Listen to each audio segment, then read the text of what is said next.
हरे कृष्णा। हर हर महादेव। आप सभी पर महादेव और ठाकुर जी की असीम कृपा बनी रहे। आज दिनांक 26 मार्च बृहस्पतिवार के इस पावन अवसर पर हम सुनेंगे फाल्गुन मास का 25वां अध्याय। लेकिन उससे पहले एक अत्यंत रसपूर्ण संत प्रसंग जो हमारे भीतर मानसिक सेवा का दिव्य भाव जागृत कर दे। यदि कथा सुनते सुनते आपके हृदय में भी ठाकुर जी की सेवा का भाव जागे तो कमेंट में अवश्य लिखिएगा राधे राधे। अगर आपके साथ ऐसा कोई अनुभव हो तो कमेंट बॉक्स में अवश्य बताइएगा। आप सभी से विनम्र निवेदन है कि इस भावपूर्ण कथा को पूरे मन से सुने और अंत तक जरूर बने रहिएगा। तो ब्रज के परम रसिक संत बाबा श्री गौरांग दास जी को एक बार भगवान ने स्वप्न दिया कि मेरा एक पिकरा गिरिराज जी में अमुक स्थान पर है, उसे निकालकर नित्य सेवा करो। बाबा ने बड़े प्रेम से ठाकुर जी की सेवा आरंभ की। ठाकुर जी भी रोज बाबा से कुछ न कुछ मांगने लगे।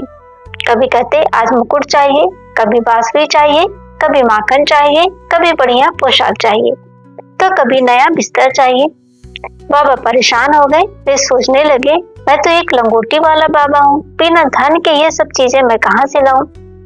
बाबा चलकर संत श्री जगदीश दास जी के पास गए और सारी बात बताई। उन्होंने कहा अपनी असमर्थता व्यक्त कर दो और मानसिक रूप से ये ठाकुर जी की सारी मांगे पूरी कर दिया करो। अब बाबा नित्य मानसिक सेवा करने लगे। वे मन ही मन ठाकुर जी के लिए सब कुछ अर्पित कर देते। एक दिन बाबा स्नान करके भजन करने बैठे।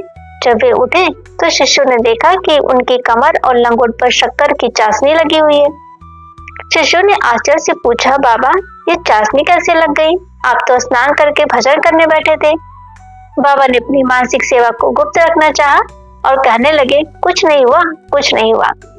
जब शिष्यों ने बहुत आग्रह किया तब बाबा ने बताया, आज मानसिक सेवा में मैंने सोचा कि शरीर से तो मैं बंगाली हूँ, रसगुल्ले अच्छे से बना लूंगा।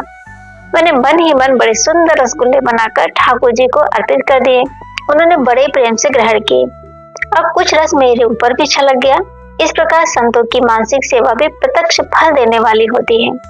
अब आइए सुनिए फाल्गुन मास महात्म्य का दिव्य वर्णन।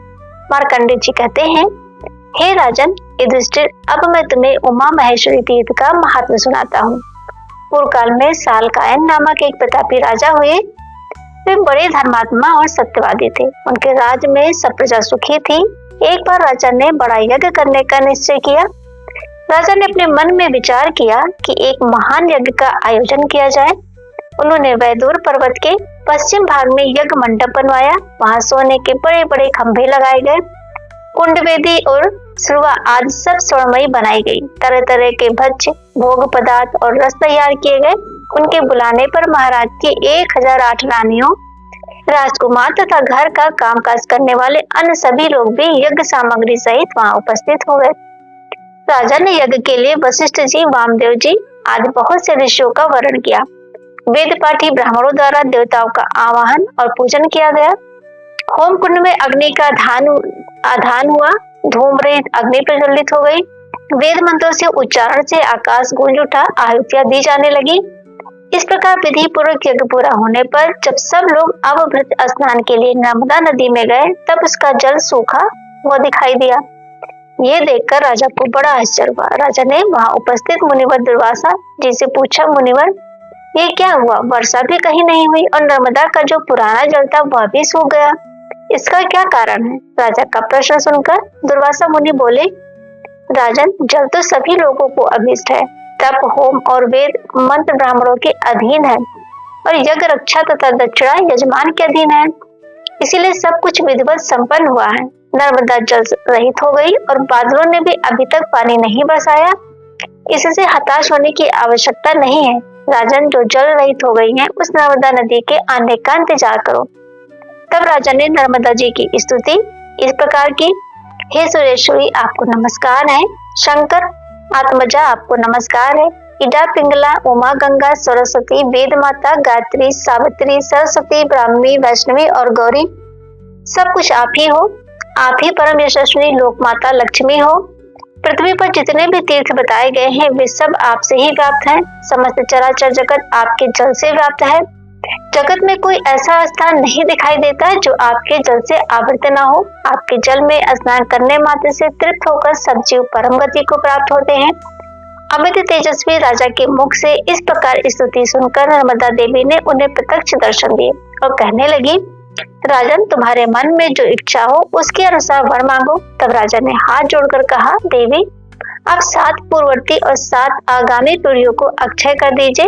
नर्मदा जी बोली, राजन, लो ये वरदान मैंने तुम्हें यथार्थ रूप से दे दिया। ऐसा कहकर सरिताओं में श्रेष्ठ नर्मदा जी जल राशि से भरपूर होकर विस्तृत प्रवाहों से बहने लगी।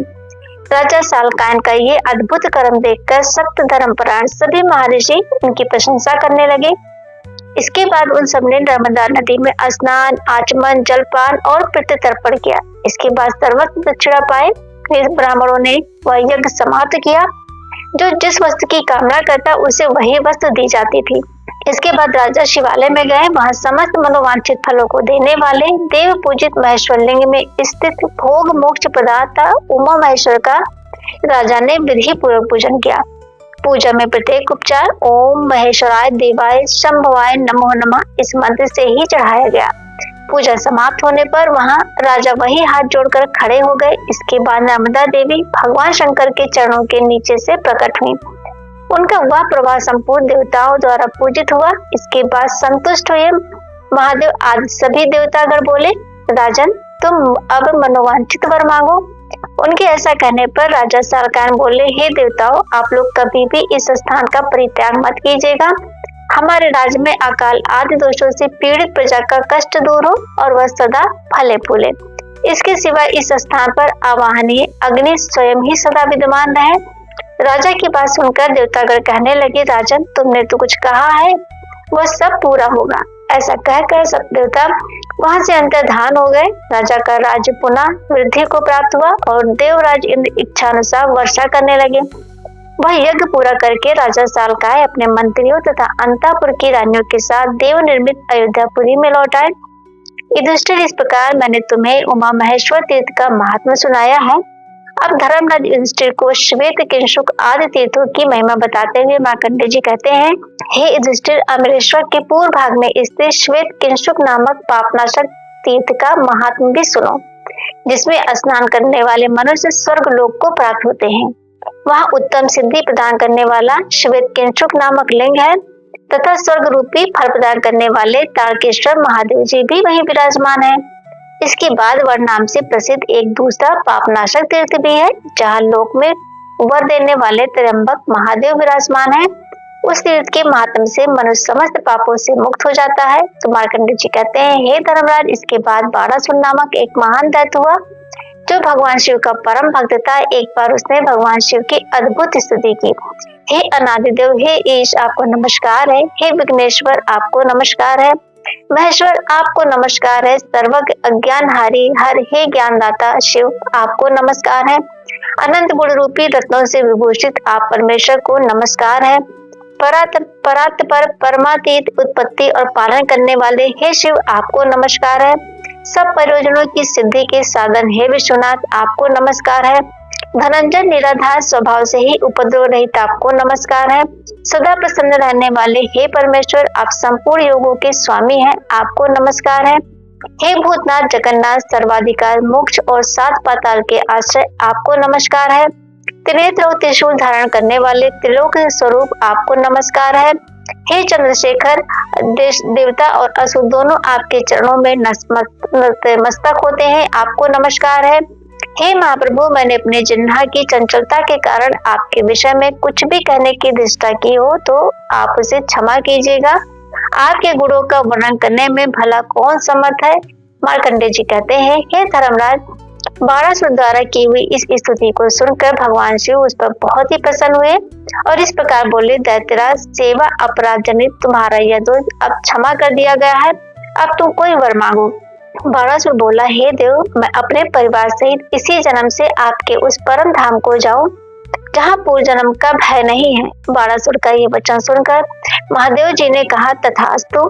दैत्यराज, तुम मेरी भक्ति के प्रसाद से मेरे समीप निवास करोगे। इसके बाद वह दिव्य विमान पर आरूढ़ होकर महादेव जी के प्रसाद से उन्हीं के लोक में चला गया। इस अध्याय का सार यही है दोस्तों कि नर्मदा स्मरण से पाप नष्ट होते हैं, शिव भक्ति से मोक्ष मिलता है और सच्ची श्रद्धा से देवता भी प्रसन्न हो जाते हैं। आज हमने जाना कि भाव की शक्ति क्या है, नर्मदा की महिमा क्या है और शिव कृपा कैसे जीवन बदल देती है। तो दोस्तों ये आज की ये कथा ने आपके हृदय को स्पर्श किया हो तो वीडियो को जरूर से जरूर लाइक करें, शेयर करें और हमारे चैनल संस्कार कथा प्रेरणा को जरूर सब्सक्राइब करें। ईश्वर करे फाल्गुन मास का ये पावन समय आपके जीवन में श्रद्धा, संयम, सेवा और मोक्ष का मार्ग प्रशस्त करे। अगले अध्याय में फिर मिलेंगे एक नई दिव्य कथा के साथ। तब तक के लिए जय श्री कृष्णा दोस्तों।